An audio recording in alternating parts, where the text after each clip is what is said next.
on. Welcome everyone to the Wednesday, August 28th meeting of the Planning and Economic Development and Land Use Committee. Council members present, myself, Kathy Fahey, Judy Doche, Ginny Farrell, and Alfredo Ballerin, and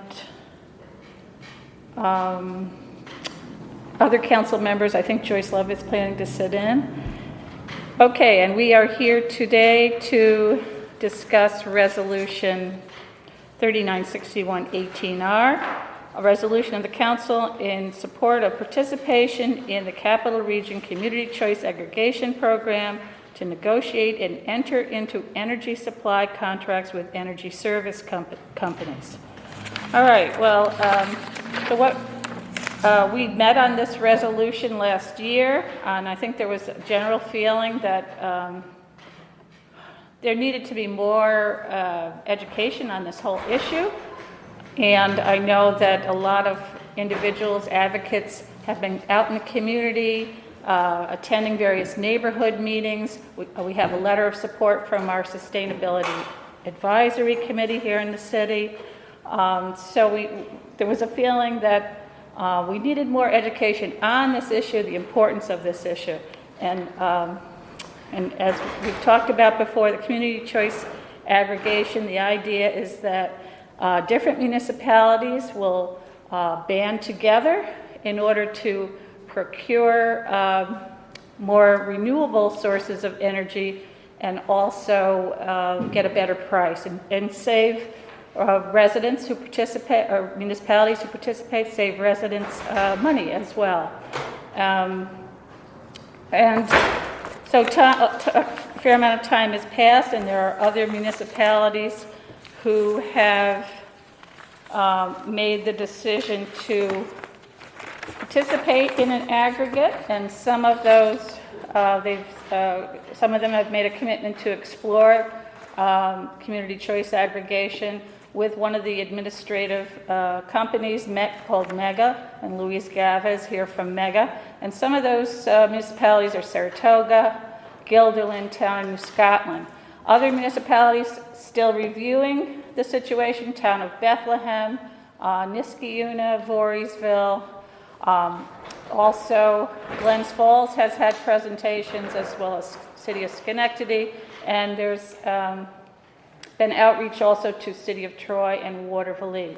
So we're going to we've invited Louise Gava from Mega and Tina Lieberman, who is on our Sustainability Advisory Committee, here to give us an update about community choice aggregation and where things stand with this aggregate that is currently forming. I should also point out that they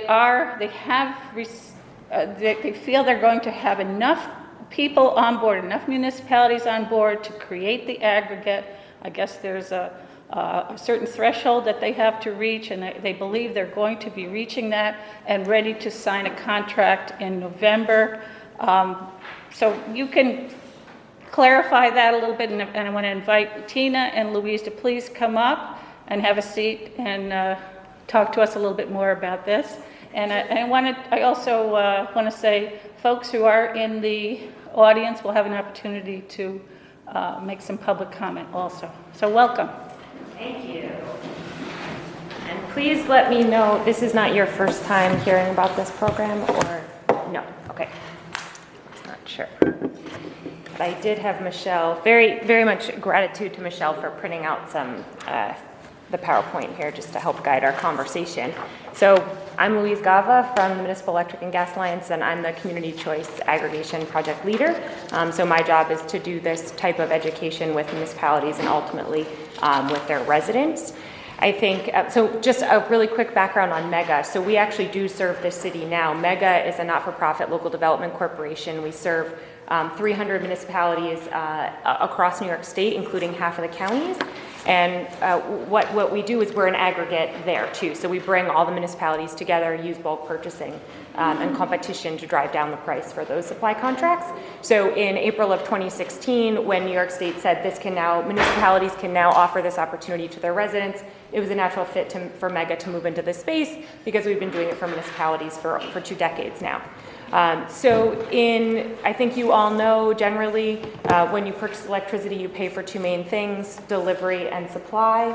The delivery covers the cost of the physical infrastructure, the maintenance, the wires, all of those things. And when we're talking about CCA, we're not talking about switching who owns or maintains any of that infrastructure. Right? We're just talking about the supply portion, so the physical electron, and picking a new default over National Grid. So in that case, and if you want to follow along, that little graphic there is on the third slide in. And really quickly, just for some context, as a reminder, the community choice aggregation is actually part of the broader Reforming the Energy Vision initiative in New York, right? So this is since 2014 when New York said we need a more reliable, affordable, resilient grid. And how are we going to do that? We need to engage and empower consumers and have them be part of this process. And CCA is really about that. And again, in 2016, New York State said, okay, CCA is alive and well, municipalities, here's the rule book. Here's what you have to do if you want to give yourself this authority. At the end of the day, as Kathy said earlier, this is a bulk purchasing group, and cities, towns, and villages can give yourself the authority to do CCA. This is, you have the authority through General Municipal Law, Article 2, Section 10, and then it's regulated by the Public Service Commission in terms of which boxes you need to check.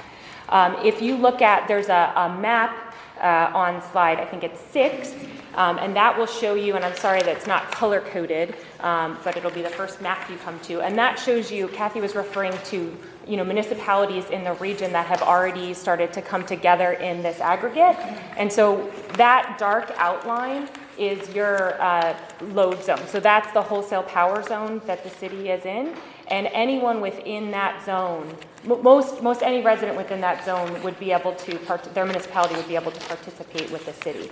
And so we actually have, as Kathy was saying, we have around 30,000 households worth of residents. So the municipalities that add up to 30,000 households that are committed to explore CCA with Mega right now in the capital region. So you'd be joining that group, and we have numerous other municipalities. It's changing every day. Niskayuna last night passed a resolution. Waterville is intending to do so in 2 weeks. Glens Falls is also in 2 weeks. So they're all sort of moving. They're all in that phase right now of determining if they'd like to get into the aggregation. You're saying that there's only 30,000 households? No. So within that boundary, actually, it's the third to last page. There's another map, actually, that zooms in and shows you, but it's not colored. So it doesn't, that will show you the municipalities that equal the 30,000.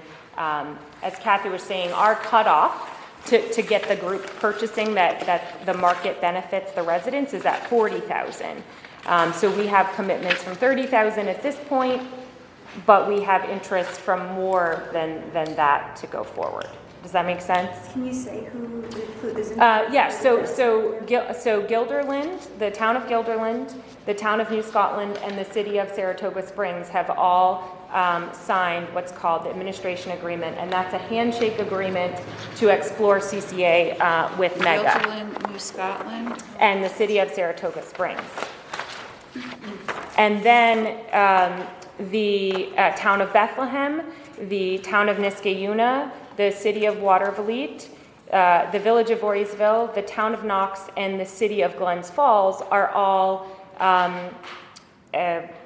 voting. Their attorneys have the resolution, or the administration agreement is what it's called, that handshake agreement. They're reviewing it right now, and within the next month, they will all have it on their agendas to vote to participate and join those other 3 municipalities. What will help here is, and you've probably seen this before, but this is actually showing, this will help frame the conversation here. So these are the steps, and this will help provide the context. So these are the steps for the CCA, and so the step that I'm referring to here is step 1. And that's the way that we run the CCA is by having a clear understanding of the municipality's role and responsibilities and the administrator's roles and responsibilities. And so what Kathy was just referring to in terms of November 1st, so we put deadlines to those municipalities so that you can all have your timeline synced and actually have a buying group without having to have an intermunicipal agreement. So we're sort of bringing those municipalities all together with the help of lots of citizens and advocates in those communities that want to see this program happen, but putting everybody on the same timeline so your residents can benefit from working together. But the municipality itself doesn't have to have that relationship with another municipality, which makes it smoother. So that handshake agreement, it doesn't commit you to CCA. What it does is commit you to MEGA if you do CCA.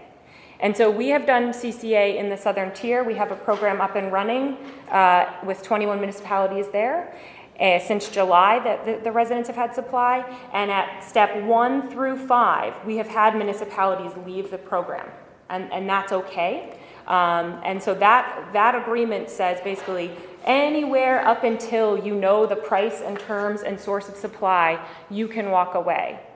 But if you do walk away, you can't go pick up another administrator, because once we go out and start educating your public, we're expending resources on your behalf.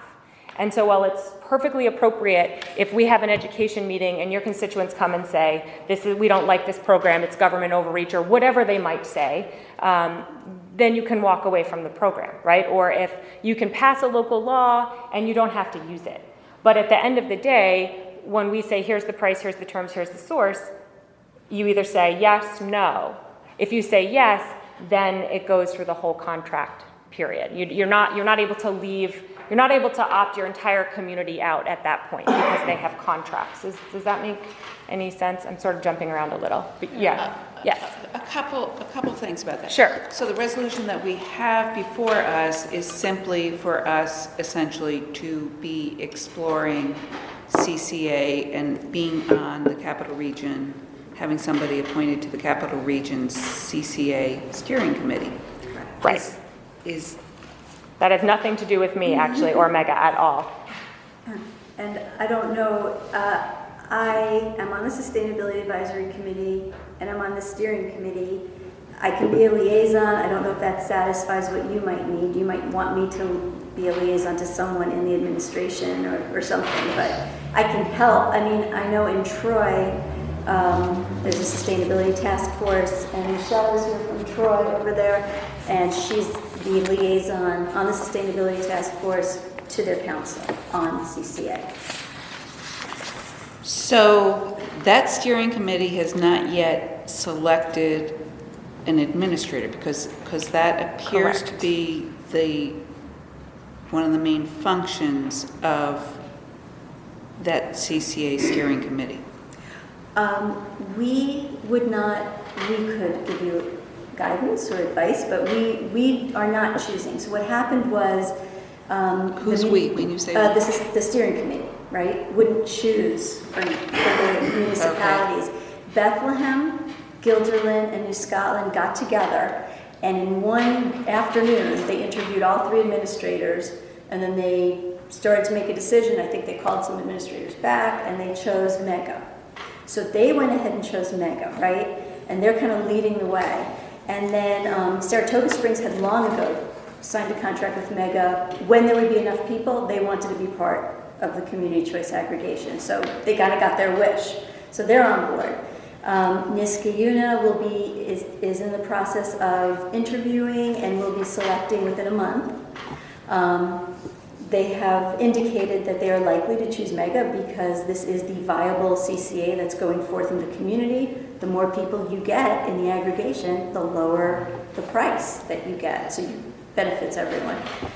Right, so we could pick somebody else, but then we need to go find other communities that want to use the same. Exactly.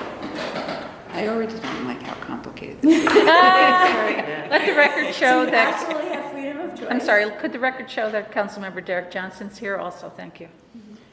So yes, absolutely have freedom of choice, freedom to interview all 3 and make your decision. Which I think is what Troy is doing that on the 18th, right? Right. Yeah, we are scheduled, the Sustainability Task Force in Troy is scheduling interviews for September 18th, and then the task force is making recommendation on one to our state council. Right. Okay, And I guess so the SAC would be the same. CCA steering, I thought the CCA steering committee would be having these discussions and with all the communities, and they jointly would decide on an administrator.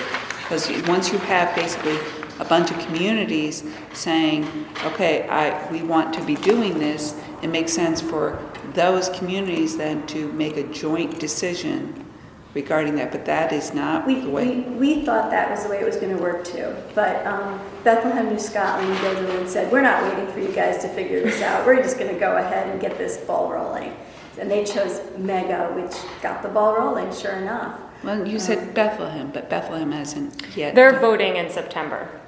Okay. So But they were the lead, one of the lead yeah, organizations. we don't expect that they're not. We expect they'll participate. It's very unlikely that they would not. It's just, attorney has to review the document and their, process. And they did some public engagement too in the meantime. So there's a very active group called Bethlehem Tomorrow in Bethlehem that's very supportive of this. So. And when you're talking about the document, you're talking about the administrative agreement. Correct. So it literally outlines that these are the responsibilities of the municipality. This is what Mega will do for you during this time. By the way, there's no fee. This is what this relationship. It's just outlining the relationship because this is a professional service. And it's not the law that prevents us from going and shopping elsewhere. It is our agreement with you that sets forth that restriction that you can't go shop elsewhere. Right. You are free to do whatever you like. We would hope that you would shop first because we believe, so Mega is made up of, my board is municipal officials. And so we designed this process such that when you have your public hearing for your local law, you have constituents who have already learned about CCA. So we've already been out in the community doing education. This step 2 is a 60-day education and outreach period. And so we will be expending resources to be out in your community educating your constituents. So that's why we put it in this order. Because we want, before you do your enabling legislation, we want you to have your constituents have the opportunity to say if they like it or don't like it. I mean, if you want to I'm follow... sorry, you serve on the steering committee. Are you appointed by the mayor to that? No, I did that as a volunteer and I was interested in it because I felt that when I heard about community choice aggregation, I thought this is the easiest and most direct way to get renewable energy to the most people possible. Even if it's not 100% renewable energy at first, it will certainly build that toward that market. It will drive the cost of renewables down and it will lead to more build out of the kind of utility scale renewables that we need. And it will also eventually bring those green jobs to our communities. So right now, the city of Albany, what this resolution is doing is authorizing the mayor, or resolving that we want the mayor to appoint somebody to that steering committee. We currently do not have anybody on that steering committee. Correct, and it could be me if that was satisfactory to your committee and to the council. And if you don't want to do the interviews of the 3 administrators, if you decide you do want to interview all 3, you could ask, so the there's Troy only model, 3 that are offering these there's only services. 3 who are approved by the Public Service Commission. There is a 4th, but it's Sustainable Westchester, so they're only doing Westchester. They were created to only be the administrator for Westchester. And that's the oldest existing community choice aggregation around. And they've done very well in terms of saving their residents and small businesses money. They just renewed their contract for another 2 years with their supply company. So with regard to this agreement, that's really not a common council function because it is the city and it would be the mayor that's entering into that. And this conversation has been taking place with the mayor too? I have tried, we did have a meeting that Bill Reinhardt, county legislator, called, and we had the city there, we had people from the mayor's office and the administration there. So they're aware. When was that? Back last year? winter? Yeah, That it was last winter, like November or something. So they're aware of the conversation. I actually asked if David Gallen and Brian Shea would like to meet with me and Kathy, since we had someone from Mega here, to talk about it. I asked if they wanted to meet before this and get more information. So Louise was available, but they didn't want to take us up on it, but they do appreciate me giving them updates that this is moving ahead in Albany, in the capital region. It's not just Albany even anymore. And they're very interested. But it would be the Common Council who would approve the resolution to explore and ask for someone to be appointed. So this is actually our first, at first I was a little confused thinking that we were jumping ahead, but this is actually the first step to just kind of say we're interested in, yes, Exactly. we're interested in doing this, and yes, we would like to. Because you seem lovely and I love this, but I would like to, Do your due diligence. I would not feel comfortable Yeah. going to my constituents unless we had thoroughly interviewed all three. And That's what I we think, too. have 100,000 people, so you've got 30,000 people there. We So you- triple that already. you- So, I mean, we wouldn't necessarily have to go with an aggregate. We could go with a completely different. So you don't actually have that many because it's not people, it's households. Oh, And then, excellent. Yes, yep, that's and then of those households, there's a significant percentage that are already with a third-party supplier and we can't break that contract. So say someone has said, I want 100% renewable energy, and they went out and they signed a contract. So we're not gonna break that contract, we honor that contract, we offer them the ability to participate. So it's actually, City of Albany does not even have 40,000 households that are eligible to participate. So that is You really where wanna my get confusion is. past the You can only, I want to say, poach customers We would from still- National Grid as Right. the primary supplier. Right, and the reason for that is that this is the opportunity to localize your energy source. So right now, the default for the city is National Grid. But no one ever said, that's just what you got. No one said, is that the best deal? Is that give you access to renewables? Is it localize the production? Is it have the values? You didn't ever had that choice before 2016. Now municipalities can make that decision for themselves. You can, yeah, sorry. And make that decision for other people. Yeah. Yes. My biggest concern with this, and I was here for the last presentation, is the opt-out situation. And when one of the gentlemen said, you're fixed in at one price, and if it goes down, well, that's just a gamble you took. To me, representing the community that is not as affluent as residents in Guilderland or residents in Bethlehem or Saratoga Springs, when 25% of city population lives in poverty, I have a real problem with the idea of saying we're just going to gamble with somebody's utility bills. Sure. Is there a product that Mega, which if Mega, I have to say, you're going to get kind of Mega if we move forward with this. Is there a product where you max it? So here's your discount, here's what you got. But if National Grid goes below, you will match it. And maybe you won't get any savings, but no resident will ever have to pay more than they would have, Right. with what they have. Because for me, I know how difficult it is to pay your bills. Sure. And I don't want to put that burden on our residents. Sure.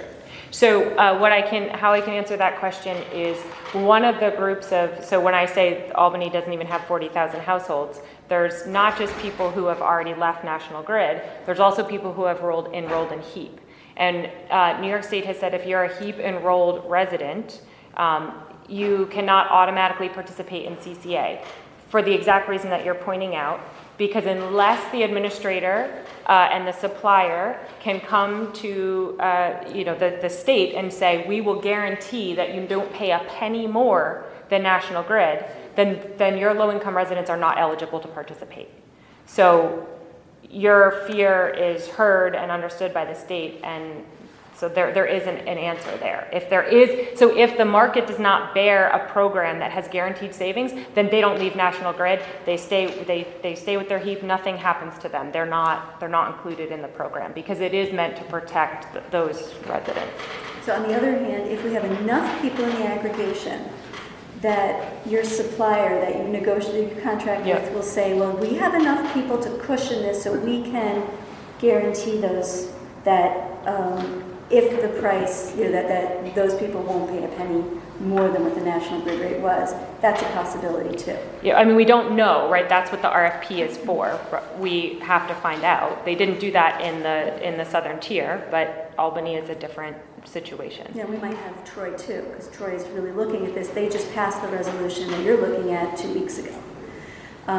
The thing I would add to this is that the steering committee is going to be approaching NYSERDA at the top level that we can, and talking to them about taking some of the money that now is being set aside by the Climate Leadership and Community Protection Act to make sure that everyone, including lower and middle income, get renewable energy. They can take some of that money and be our guarantor to that community. So we will be talking to them about that. Yeah. It makes a lot of sense, because right now the only programs NYSERDA has makes people opt in. They have to sign, they have to fill out forms and applications, they have to give their checking account numbers. People, LMI people don't have the time to start investigating and understanding, and they don't feel, it's a lot of work. This is easy. This is as easy as them throwing up their light switch, because this will automatically give them as much renewable energy as we can at an affordable rate. And they don't have to do anything. It's the default. It's what they get through National Grid. Instead of what, the current mix is, a third fossil fuels, about a third nuclear, about a third hydro, and just like a smidgen, like 5 or 7% of renewables. So we want to up that renewables as much as possible, which is New York State's goal. And it's our goal too.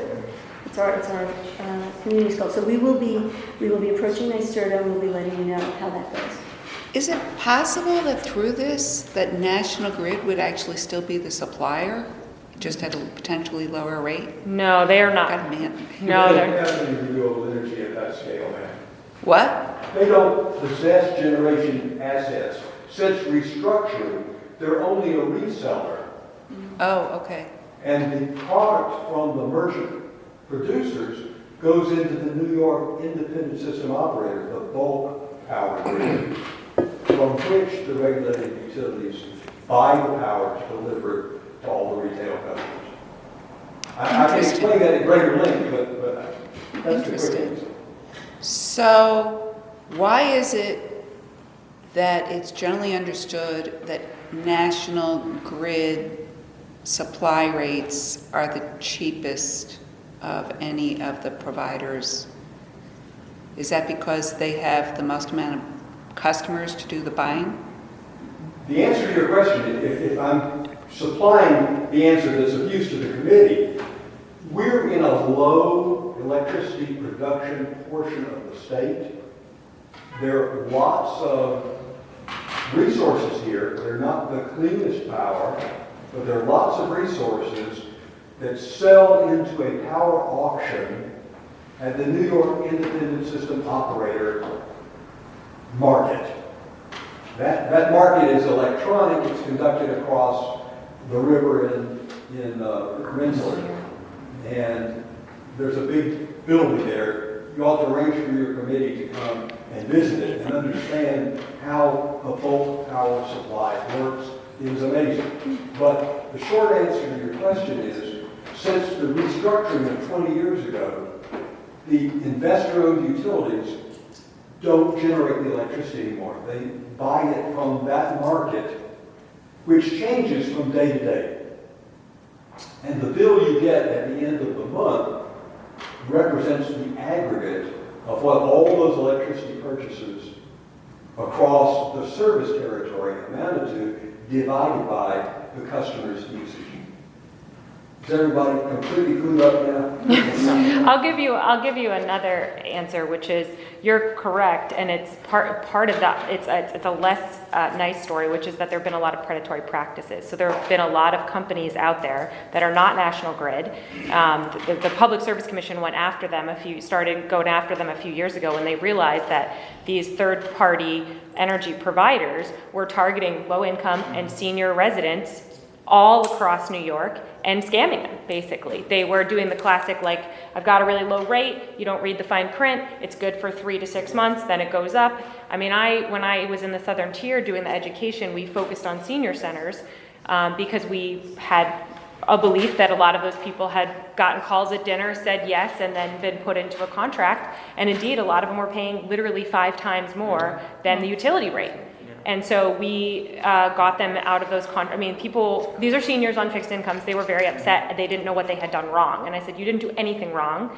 People did this to you. They intentionally tricked you, And so the answer is, that's why, because there are a lot of bad actors out there. And the state actually initiated CCA for 2 main reasons. 1, renewable energy, and 2, consumer protections. And so we're out there negotiating a contract and educating residents and having a community-wide conversation. So in the Southern Tier now, I'll get calls from someone saying, somebody just knocked on my door, I played along, remind me, what's the number again that I can call and report them? I got their name, the company they work for, I know what the scam is, I want to report them. So that kind of thing is happening, and I think that's really, that's the other reason why, National Grid is the lowest, because everybody else is too high.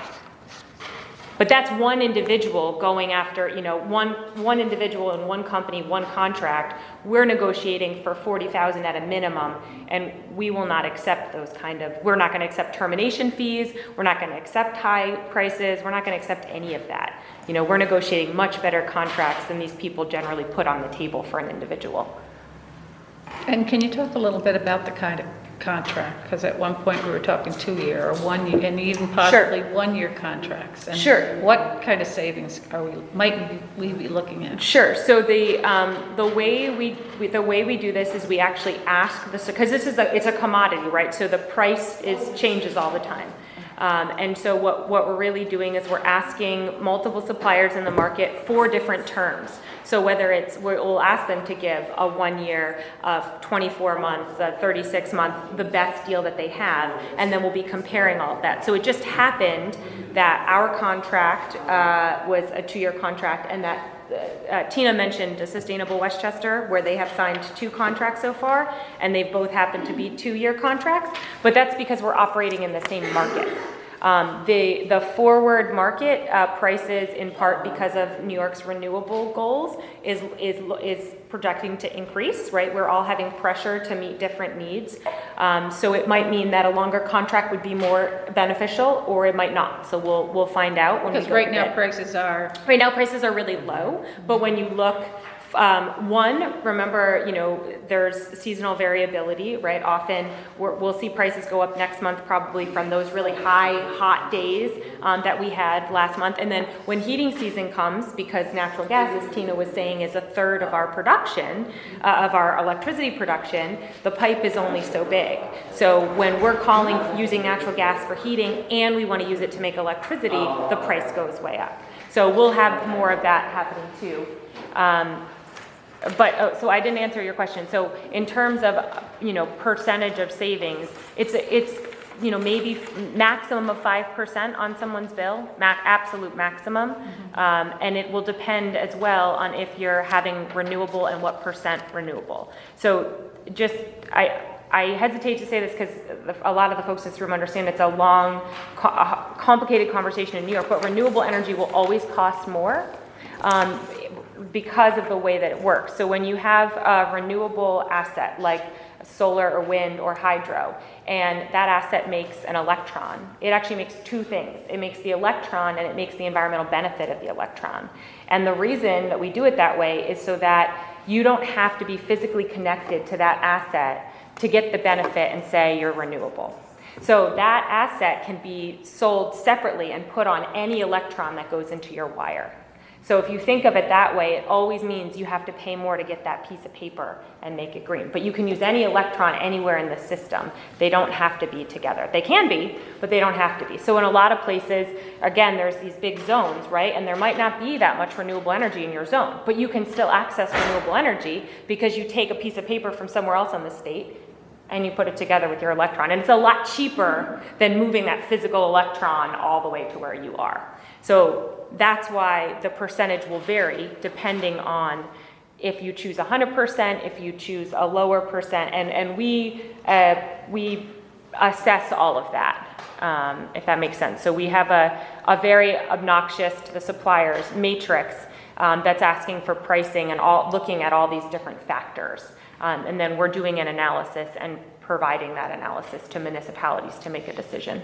Essentially, what you're saying is your energy delivery here in Albany is not necessarily going to be from a solar source. It might be from a coal plant, but because you're paying for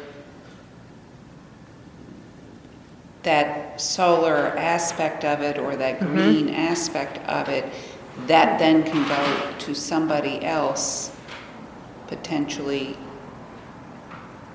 It's all in New York State. But, and we're paying for the extra cost of that additional benefit going to somebody else. It's almost, I want to say, Well, yeah, you're it's still almost like reducing air everyone's rights. carbon footprint. Yeah, you're still creating the market, because basically we're saying we've got, let's say we get 80,000 or more residents and small businesses. We can say, we've got a market of 80,000 people who want renewable energy, and that would drive the market toward renewables, so it'll be more renewable. So, eventually we Won't end up necessarily be phasing renewable out. here. Well, I mean, we do actually have someone, I'm not throwing them under the bus, but from an asset owner that does have a hydro assets that's sitting in the room. And so, there is actually electrons that are renewable that you could contract with. They may or may not be the cheapest source. We'll definitely find out. I know that your steering committee went and toured some of these plants, and some municipal officials, I don't remember from where, were with you, touring those plants that actually can serve you. We had the mayor of Schenectady came, they're very interested, and the head of the council in Niskayuna. And Niskayuna is moving forward. I want to get to some other questions here so that we can Yeah, I just got a fast get question. to public comment. No, you're good. It's good to ask. If somebody has solar now, Mm-hmm. and if you produce more than what you use, it gets sold back. Mm-hmm. If you're in this program, what happens then? Do you get, what rate, what credit do you get? Sure. So you're still, if you have rooftop solar or if you have community solar or community renewables, you're still able to participate in this program because both of those are credits on your bill. They're not actually supply. If you're not using any electrons, just like you're not paying National Grid right now, if you make 100% of your power, you're not going to be paying anything to the CCA. If you have an especially cloudy, snowy year and you don't make 100%, you're going to get the rate that the CCA has. But that's not my question. Oh. Is say you produce 110%. What? Oh, That's what I was curious. right. So you're not. No, that's still what between you and National Grid. That rate is not changing. Okay, it doesn't change. Okay. No, Thank you. because it's a different. Yeah, it's a different. That's a credit, and this is a supply. So it's a different parts of your bill. I just Great want to question. add one thing about, so Louise said that, about 5% is the discount we'd be looking at with the aggregation, with the Buyers Club. NYSERDA, Brad Tito of NYSERDA, who's like the head for the state of this program, has suggested to us that when we would send a letter to all the residents, which is part of what MEGA does, they send the welcome letter, and that when they say welcome to the community choice aggregation, here's how it works, that you also give them a chance to opt into the community solar, and we could give them more information about it, try and sign them up, because that gives them an extra 10% discount. So the two can work together. So now you're looking at more like a 15% discount, and basically you create a market where you can go and help these people, because right now you have to sign them on one at a time for community solar, and it's very hard. We're hoping that one day you can just opt them in or do something a little bit more easy, but right now they still have to be contacted and signed up for that. But it does give the potential For of another community solar. 10%. Yeah, and the two can work together, which is nice. They don't have to exclude each other. And so we're also actively in advance of the CCA RFP. So in advance of going out and looking at suppliers, we'll be running an RFP for suppliers of community solar in this region, for the providers there, because what we're hearing from municipal officials that are engaged with us on CCA right now is they want to do this, they want to do something like community solar, but they have all of these different companies coming to them and putting information in front of them. They don't have the time or the understanding to decide which one to go with. And so we're also right now in the process of putting that proposal together so that we can create a matrix where, for example, if you're worried about economic development, not all of these companies have a footprint in your region. They're selling you power because they can sell it from anywhere, really. It just has to be in National Grid territory. It could be out by Niagara Falls. And so we're trying to assess and provide folks like yourselves information on this is the difference between all of these companies. And so if it's economic development you want, if it's, job training, this is the company we suggest, what have you, because we're hearing from municipal officials that they don't know what decisions to make. They want somebody to do that analysis. So we're doing that as well. Alfredo? I'm just gonna go back to what Yes. I mentioned before. I'm not so concerned that we may not be getting green energy. I think it's all interconnected. I'm horrified at what's going on in the Amazon as someone whose grandmother grew up in Yeah. the Amazon. I'm horrified at how that's going to affect us in the future. I just want to make sure that whatever we get into does not cost our residents a single penny Yes. more. Yes. Because our residents can't afford that. And we are not, Guilderland, we are not Saratoga Springs. That's not our community. So I want to make sure that whatever we do, Sure. it costs no harm. Even if that means Mega has to put in the difference so that, we are no resident is paying more than they would have been with National Grid. That would give me peace of mind. Sure. That we're going with renewable, we're looking towards the future, but we're not, putting the burden on our residents. Sure. Understood. Okay, Tom? Yeah, I just want to follow back on my question, because on the back of the Yeah. sheet, Sorry, I forgot that slide was on there. you have excludes net metered customers. Can you explain this graph, or? Yeah, sorry, this is actually I didn't intend this slide to be in there, but we quickly pivoted and printed this. So if you are participating in community What slide are we renewables. talking about, this one? He's talking about the very last slide. Yeah, so if you can only have one net meter, you can only have net metering hit your account once. So if you have rooftop solar, for example, and you don't make 100% of your own usage, you can't then go and subscribe to a community solar or community hydro project. You're allowed, the law, PSE 66J allows one net metering per account. So if you are like me and you are an early adopter, it sounds like you might be an early adopter and you put solar on your roof, Yeah, that's what you got. okay. So I wouldn't be eligible then for this? You could participate in the CCA is renewable, but you can't participate in what Tina was just talking about, the community The solar. extra 10%. The community Oh, solar. okay, You can't got do it. that, because Yeah. that's too, Well, they're yeah. dipping from the same, menu, it's like Chinese menu, column A, column B. I'm sorry that every program in New York State Well, has and the term again, community in it. and I didn't name them. So, if this gets passed or we agree to it, will people get two choices? They go CCA plus the community, they can sign up for both? Is that what? That would be the intention, that they Okay, I could, didn't what- get that. yeah, and what we would call it is, it would be called opting up.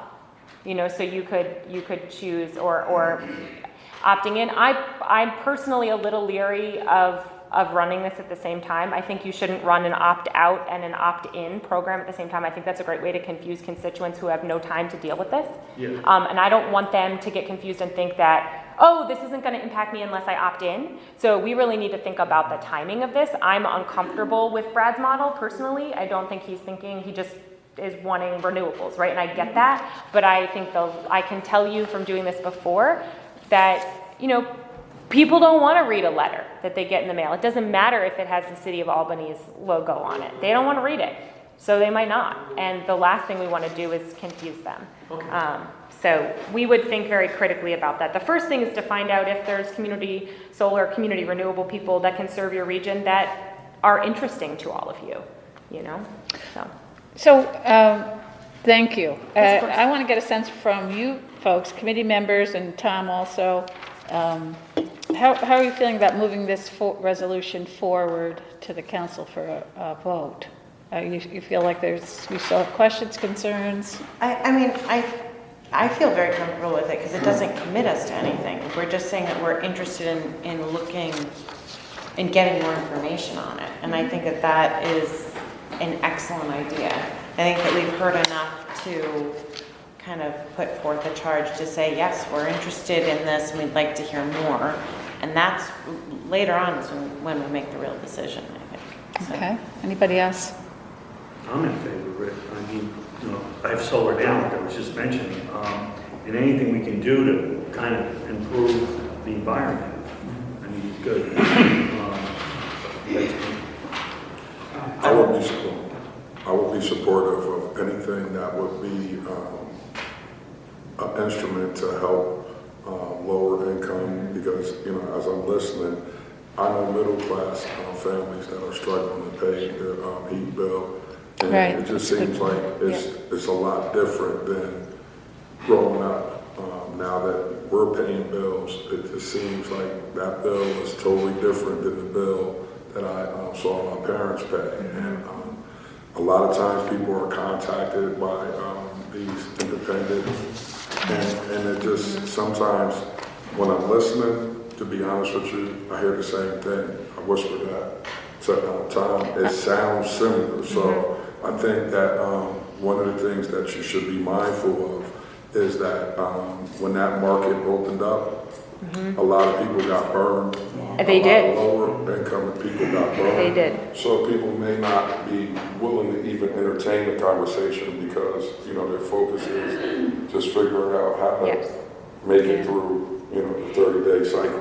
Yeah, and people are allowed, and we have encouraged people who call and are upset to put what's called a block on their account. So some people are very, like you're saying, I had a bad experience before, I never want to leave National Grid ever. And so we say to them, call National Grid, tell them to put a block on your account. That means you can't be put to a third-party supplier. You can't leave National Grid. So we have encouraged people that have had that bad experience to take that action, because this is about increasing choice. But it's like a double-edged sword, because this may be beneficial to them.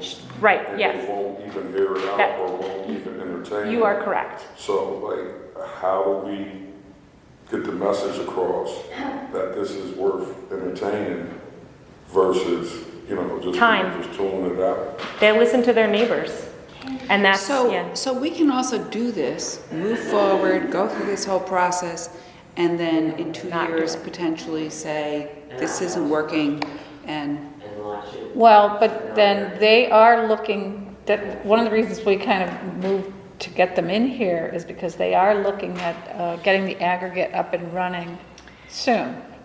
So they were hoping to kind of, Yeah, so so, I guess my Move the point, process my along. point is, essentially, we can experiment with this.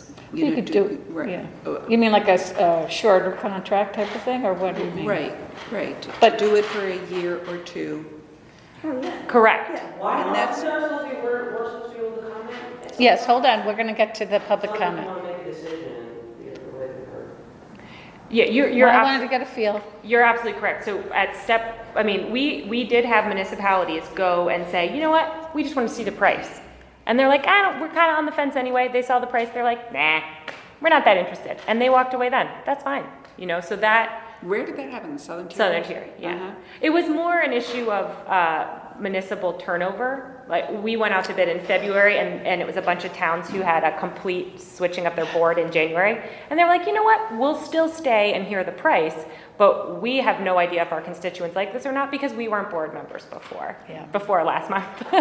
So, and that's fine. I mean, people do that. But to Kathy's point, so we will be moving forward with whatever groups have signed the handshake agreement by November 1st. We will have 40,000 by that time, and by November 1st, that are committed to explore CCA up to step 5 or whenever they drop out of the process. So we will, generally move on that timeline. If you said, oh, we are interested in doing that, but we would need to wait till mid-November, or, we would be flexible because you are so large. But that's if we were to our pass this timeline. resolution, then the mayor needs to appoint somebody to the steering committee, and this doesn't even really get to the issue. No, of- we'd have to introduce a local law. Well, You don't no, have to do that for a no, while. for this, there's the local law. This part about choosing the administrator. That's the key. You'd want to do interviews or whatever. Right, and Oh, so so, we and did the that. choosing, so this resolution doesn't say to the mayor, go now choose an administrator. Right. We can amend if you think that, if people think that would be helpful. Right. I think passing this resolution and furthering the dialogue with the mayor's office about, okay, so we really do intend for you to go ahead and look at this and come and talk to us about Okay. that. I don't know that we don't really need to say to the mayor, now go do this first step in a resolution. That's really administrative decision then, and in terms of the timing and their ability, et cetera. Okay. By November 1, that's, asking them to sort All right, of so get on the stick. Are people comfortable with moving in that, making that kind of change to the resolution? Like, My only request is whenever this comes back, the only way I'm gonna feel comfortable is if there's a guarantee it's not gonna cost the residents more than what they have already. That's, and I know I'm beating a dead horse, but I wanna make sure that it's very clear because, I don't want people to feel like they get, Right. bamboozled. Right. And the only point in time, just so I'm clear, the only time where I can guarantee that you would have a guarantee is at step 5. Because I don't know what proposals we're going to get. I don't know that in advance. This is a competitive process. We are building a market. CCA is fairly new. There are really 2 large active CCAs and a couple other small ones in the state, and they're very new. And so that is the moment when we have that answer. And so if that was a, whatever you want to call it, if that was a ultimatum that, was either in and you're participating or out and you're not, then, that would be good to know, and we can include that in our bid. Like, you're going to lose 50% of the aggregation if you don't offer a guarantee. Like, that's, the market will do what the market will do. I wasn't suggesting we actually Lost amend. I wasn't suggesting that we actually need to amend the resolution. We need to have the conversation with the mayor's office about moving to that next step, but the resolution doesn't need to. you don't think so? I don't think All right, so. well, Let's thank have you. public. Thank you very much. We really appreciate it, and we're going to move forward with public comment. Should we stay? Do you want us to stay here or move back? Stay. You can stay. So All right, I let's managed to just be lose the clear, list. I think though. it's over there. Let's just be clear when it comes to the public comment. The public comment is not a Q&A. It is people come up and they have, and I think it's Time limit. Yep. Right, so Um, I don't want, while you're No, we'll here, move I don't want you to be tempted then to, you're welcome. Yeah, we're to not stay. going to, yeah. Okay, so what we're going to invite you to come up. We want you to, unfortunately, speak under 3 minutes. And there is no question answer, so it's all just comments. And so the first person, you're welcome to sit down, you're welcome to stand. First person is Randolph Horner. Welcome. Thank you very much. I think we've had several conversations in the past at public events. I'm Randolph Horner. I'm the commuter on the Capital District Steering Committee. I reside in Woodstock. I'm interested in the Capital District in these 4 counties as part of a larger consortium of 8 counties in this economic development district that have been working collaboratively for quite some time on various clean energy and energy efficiency projects. I have 2 things to talk about that I think can allay some of the concerns that you've shared. First of all, there is a very important result of the Climate Leadership and Community Protection Act. And that is that 35% of the state resources, that's mostly the $1 billion that NYSERDA spends every year, 35% has to be dedicated to LMI. 35%, north of $300 million a year, will have to be shifted from the priorities that have been in place before to help bring clean energy and energy efficiency to the economically challenged people in our state. So there's an enormous driver for what I've already been working at higher levels in our state agencies and our executive function, for driving several tens of millions of dollars into demonstrating the way community choice aggregation can bring 100% clean energy to economically challenged or LMI populations. I think that can allay a lot of concerns that I've heard here today that I share very, very deeply. This is a sea change in the way that public resources will be allocated. But there's another factor of which we're all aware, and that's the factor that communities, mayors, and councils are working together to declare commitment to clean energy because of the state our planet is in and worsening every day. So these things working together, the council and the mayor and staff, working together with the steering committee, of which there are 4 members here today, 5. I'm still getting used to Michelle, and she has some interesting things to tell you as well from her own experience.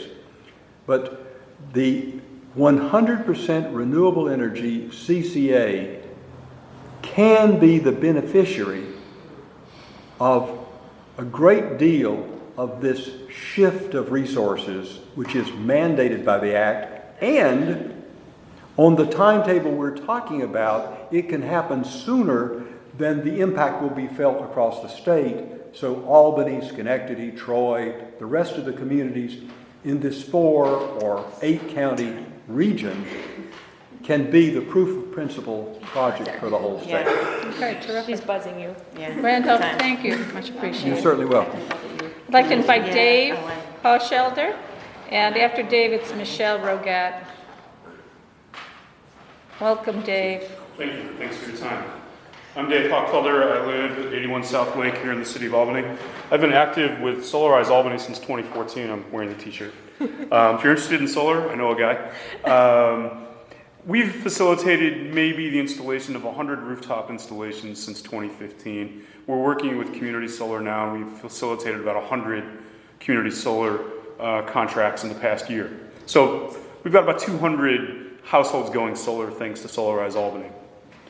This is 2 orders of magnitude beyond what I have spent my volunteer time for the past 5 years doing.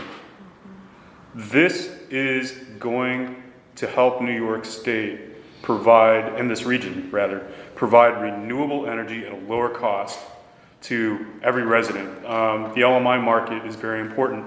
One of the issues we've had with Solarize Albany, it's hard to get LMI households to even participate in community solar at a 10% cost reduction over National Grid's rates.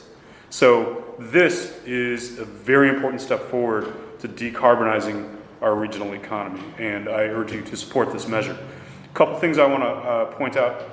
I encourage you to go to the Westchester Power, Sustainable Westchester Power website. It'll lay out, there are 2 or 3 options that residents can choose. My mother lives in Walnut Creek, California. They've had a CCA there for several years. Go to the Contra Costa CCA website. Look at how they administer their programs. So there are models and examples out there that you can look at that'll help answer some of your questions and hopefully allay some of your concerns about climate justice and equity and not burdening the LMI households in our community. Thank you very much. Thank you. What Michelle. was the name of the one in California? Contra Costa, it's Contra Costa County. Hi, I'm Michelle Rogat. As was mentioned before, I'm on the Sustainability Task Force for the City of Troy, but also I work full-time in Albany. I work for the Affordable Housing Partnership right in Sheridan Hollow, Arbor Hill, and I deal with the LMI community on a daily basis. I see the struggle every day it is to reach out to them and to help them lower their energy costs, their living costs, and improve their housing conditions. This is something that could actually really help them, and on behalf of the Affordable Housing Partnership, we are supporting this. And there are a couple of reasons why. Because, yeah, National Grid, well, first I want to make a point that, and I don't want to be rude, But I want to make a point that right now municipalities don't really protect their low-income residents because HEAP is assistance that's opt-in. And it takes a lot of effort for low-income residents to do that and go through that. This is something that could actually provide the option to municipalities to work and protect on the behalf of LMI residents. So it can actually provide more help here. The CCA locks in a price rate for the contract term, whereas National Grid doesn't offer that to LMI residents. National Grid does offer budgeted billing, but that would actually still be offered to LMI residents. So not only would they be able to do budgeted billing, but they could also know their electricity price per watt and really be on and really be able to know and have stability with their costs. I work on a grant right now that we got where we're funding like a lot of the costs to install and purchase rooftop solar for LMI homeowners, and we're bringing in a separate grant to do roofing work, which is like unheard of because roofing work is not included in grants usually. And it's really hard for me to get the community I'm trying to reach out to even listen because it sounds too good to be true. And I mean, it does. Like if I could qualify and I lived there, I would do it. So that's what I mean. NYSERDA has other programs where they're trying to reach out and do community solar where they get 10% discount and do solar for all where they could get maybe $10 off their electricity bill a month. But again, it's really hard for NYSERDA to do that outreach, and I see why. This is a really big way, sweeping way, that could really help them. HEAP recipients wouldn't automatically be included, but other LMI residents who you've not been able to reach out to would, and this would also give you the opportunity to include in that letter, are you income eligible? Here are other things that are offered in your community to help you. So, Thank you very much. You're welcome. Tina, you're next. So Ann Erling, and after Ann is Brittany Orlebeck. Could you hear me if I just hand right Yes, go ahead.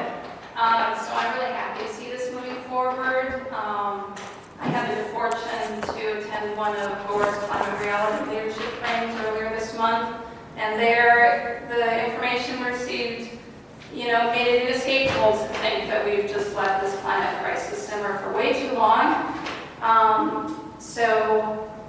There are costs. I understand the concern about costs right now, but and ideally it'd be great if NYSERDA could extend some funds to protect people in the heat community and help them get renewable. But in my opinion, this is beyond immediate comparison of immediate costs because the costs of inaction are exorbitant, even existential.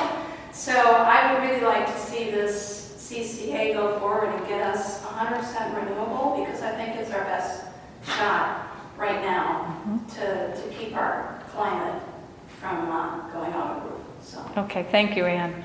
And Brittany Orlebeck. Hi, I'm Brittany Orlebeck, and I live in Albany. And I'm here because I am really interested in having more of my power delivered through renewable resources, and I don't want to have to put in a lot of effort to have that happen. So when I heard about this possibility, I was really excited by it. I read some information in the last couple of days, and I learned a ton just by listening to the presentation and the questions. And I'm really impressed with everybody's questions and concerns. I especially appreciate the skepticism about the cheaper energy claim. I think it sounds like that's been heard before. And so I think it's really important that stay front and center. At the same time, I also think that this is an opportunity for the city of Albany, for my city to be a leader on the climate issue, which we're hearing so much more about and talked about. And I would really like to see both my county council and my mayor take a leadership position, especially when, as the program has been laid out, it's protecting the city against risk really at every step in the process, and gives the opportunity for the city to say yes or no on the price question at the end of the process. So I'm really in support of all the work that's taking place, and just see you move forward. Thank you, Brittany. Susan Du Bois. No, I was planning to speak. Nice. Julie Parada, I think it is. Were you speaking, Julie? No? Wendy Dwyer? Hi, I do have property in Albany County, I live in Columbia County. I do have 33 solar panels and an electric car. And I'm speaking on behalf of Diana Wright, who couldn't be here tonight. She lives here in Albany. She's a member of PAWS, People of Albany United for Safe Energy. And her comment is, as you're all aware of the heating of the planet, which is rapidly reaching the point of no return, we're also aware that we have solutions available to us to mitigate the situation. One of those solutions is to switch large populations of people to renewable energy to heat their homes, light their lights, and heat their water. Several municipalities just south of us are doing just that. They have created community choice aggregation and implemented these energy providers as the default energy provider for their entire constituency. There are two substantial benefits to doing this. One, we reduce the use of fossil fuels and replace them with clean, sustainable energy, which will reduce CO2 emissions. As this is a bulk purchase, it will also save money to the consumers. The second benefit is that they are saving consumers money across the board, not just those who can afford to purchase high-tech, new technology like solar panels.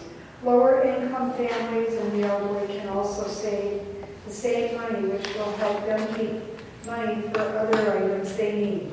Also, by making renewable energy the default, everyone can get in on the savings, even if they don't know about it.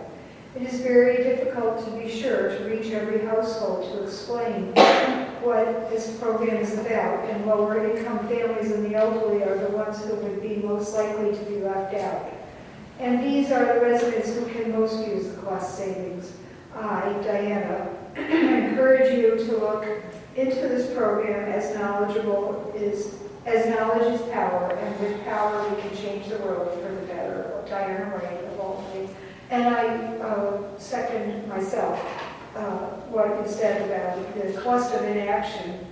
And I have been profoundly poor in my life. I remember very well not being able to pay my bills in alternating months right here in Albany.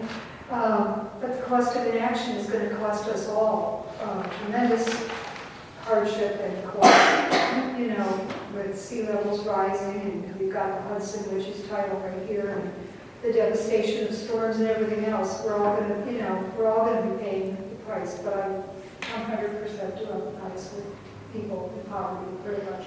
And I'm thankful that you're looking out for them too. Thank you, Wendy. Thank you. Alexandria. Kennedy. Alexandria. Thank you. I can pay for that. So. I just want to be clear on what's going on here. As I understand it, there is the public service, the New York State Public Service Commission, which is probably funds a lot of different programs, and via that, they already have in place an allowance that local communities can determine the default supplier of electricity and renewable credits for its real home. I'm not sure of the particular municipal law which applies to that though. I'm not sure. Okay, so they have the potential to provide a lot of funding, which is good. I would start this conversation with, number one, the administrator and the person who wants to supply should not be in any way related, because that's a conflict of interest. So, the first thing that should be said by a potential supplier is, how can we reach the goal of sustainable energy? Okay, so you want us to make a 2-year contract, a 3-year contract, and we're going to get loans based on that money and based on the privilege of having that contract. So we are going to require, with those loans, that you build so many solar, you build this hydropower, whatever, something alternate to fracking, let's say. So you're making an investment in the community, and maybe even you can say, okay, if you make a 2 to 3 year investment, me as a customer, why don't I go with National Grid? I can call them up on the phone, whatever have you. Why can't I just go online if I want a lower price, right? So you're asking me to make an investment, so then therefore I should be a shareholder. That's the way I see it. But you are in fact, if you're getting a loan based on a 2-year contract, then I'm a shareholder and I should be getting something from that. And then as far as the auction, if there's an auction available, it seems like in a way then you're being used now, or your company is being used, I'm not sure if you're individual or whatever have you, but you're here to educate us. Okay, you're here to educate us, and you may or may not be getting paid for that, so that could be a conflict of interest for you. And then we could hire someone who was already on the budget, on the payroll, to go to those auctions. So why don't we do that? Thank you, Alexandria. And you know, you can speak to folks after we're done. Oh, with okay. this. All right. You have questions? Yeah. Thank you very much. I did want to, get, you cited the general municipal law? Yep, Article 10, Section 2. Article Oh, one more thing, what do you do with people pay? I know it's not a question to answer, but you're in your contract. If you don't pay National Grid, they turn you off. Well, I know one lady, she was on for 2 years, and so that's. No, public comment is closed. Thank you very much, everyone. And they didn't turn off. Okay, so, I just wanted to make sure that, I think I gave these out to everyone. yes, But I thank wanted you. to make sure you have them, so if anyone You get- doesn't have them. Yeah. This is about. I created a file, I don't bring files. Yeah, so translate them, I wanted to give that. What? I usually don't keep them. It is ironic that the one piece of paper we're finally keeping is about environmental issues. So this was written up by the steering committee as an explanation. After I've been working on this for 2 years. Okay, thank you. I'd like to move forward. Excuse me. Committee. Excuse me, we're still meeting. Yes. Oh, I'm sorry, I didn't know. Any other thoughts, questions? Any motions on the table? So I would like to make a motion to move this out of committee with a positive recommendation. This being Resolution 39.61.18R. Okay. Second. All right, a second. Any discussion? So, there is a question about whether or not we want to amend it to specifically ask the mayor to Appointed administrator to for the liaison? Well, no, this does have a requirement that the mayor will appoint either the energy manager or somebody else to attend these CCA steering committee meetings. The question is whether we Select the we administrator. want to have her select a mega CCA administrator. And I feel like, yes, maybe that could push things along to make it clear to the mayor that that is the next step that we are expecting. Well, mega, you mentioned the term mega. Oh, no, And- You mean select from one of the 3 administrators, like One of the interview 3 the 3 Select, administrators? choose a CCA administrator. Okay. That would be the next step. I mean, I don't know if they actually need to appoint anyone to the steering committee. I don't know if you need that. What you do definitely need is to choose Okay. to move Any forward. thoughts about that suggestion? I mean, it was also something that I could go either way. I think Judy initially pointed out that we could also have a conversation with the mayor. And, but I We think could do if both. it's- Have it. Yeah, I'm good with either way. Okay. Anybody else? My only concern is step 3 and step 5. I know this is just step 1, but I'm concerned This with is like step 0. That's zero. I just want to make sure that before we get to step 5, we do get some kind of guarantee. And it's more to put it on, back on the vendor. I'm a strong believer you put your money where your mouth is. If you're going to be saying this can do this, then let me know what it can do. I'll give you a quick example. I do rentals myself. I have high efficient heating. My current tenant said I have issues with heating. I said, you won't have problems with my heating. If your heat bill is more than $250, I'll cover the difference. So that's the kind of, you put your money where your mouth is. If you really believe in your product, I just want some type of guarantee that it would meet. So I didn't have to exceed, it would meet. For whatever reason, the price has changed. That's the one piece that I really want to make sure we have. Okay. But in terms of this resolution, Alfredo, in terms of moving forward with this? In steps of getting to step one, I'm okay with getting to step one. I just want to make sure it's clear.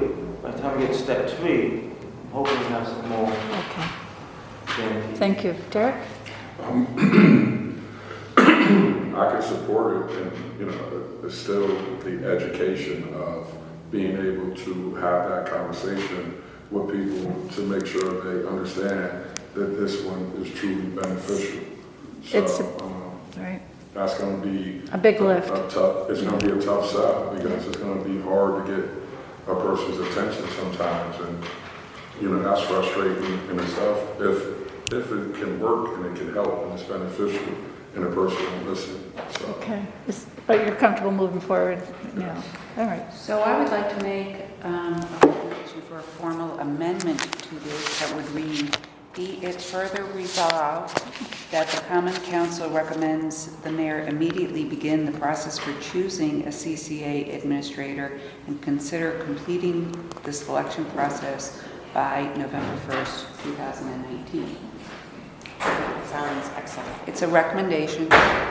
I support that. So I move to amend this resolution to incorporate that as a final further be it resolved provision in this. So that amendment, And I still second. so you second. Any discussion? I like that line. Okay. Okay. Shall we take a vote? All in favor? Aye. Aye. Any votes against? Okay. Thanks, everyone. Well, so hold now on. we need to vote. Wait. I'm sorry. Now we need to vote. We just amended the resolution. Now we need to I apologize. We have a motion to move the amended resolution to the floor for Right, so we already have that. So now we need a vote on that. All in favor? Aye. All right. Now, thank you. Thanks, everyone. Meeting adjourned. Michelle, would you like